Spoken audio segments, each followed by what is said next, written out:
දහම් පදයක් අහගෙන ඉන්නකොට ඇතැම්මු අපිත් එක්ක ඔය ධර්ම සාකච්ඡාවලදී ප්‍රශ්න කරලා තියෙනවා. අනේ ස්වාමීන් වහන්සේ මට බණ අහද්දී බුදු ගුණ ඇහෙද්දී මට චුට්ට ඇත්තන් ඇඬෙනවනේ.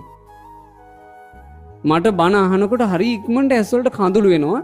අනේ ස්වාමීන් වහන්සේ මේක මට ලෙඩක්ද හොඳ නැද්ද? මම එතකොට කියලා තියෙනවා අපි අඬන්නේ බණ අහද්දී විතරද පින්වතුනි?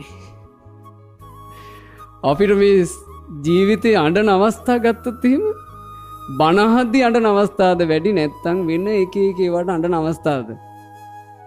කොච්චර අඬලැද්ද මේ සසරේ? දරුවෝ නැති වෙලා අඬලා ඇති. බිරිඳ ස්වාමියා නැති වෙලා අඬලා ඇති. අම්මා තාත්තා නැති වෙනකොට අඬලා ඇති. ස්වභාවික විපත් වෙනකොට අඬලා ඇති.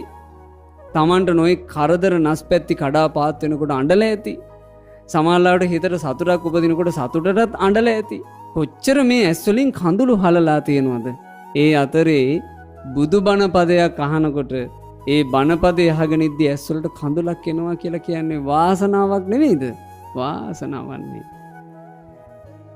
දේශනාවේ තියෙනවා බුදුගුණ අහද්දී බුදුගුණයට හිත පැහැදී යම් කිසි කෙනෙකුගේ ඇස් වලට කඳුලක් එනවාද? උපනූපන් සසරේ ඒ ඇස් ඇති තැනැත්තා ඇස් රෝගයකට නම් බඳුන් නොවන්නේය. එච්චර ආශ්චර්යයි.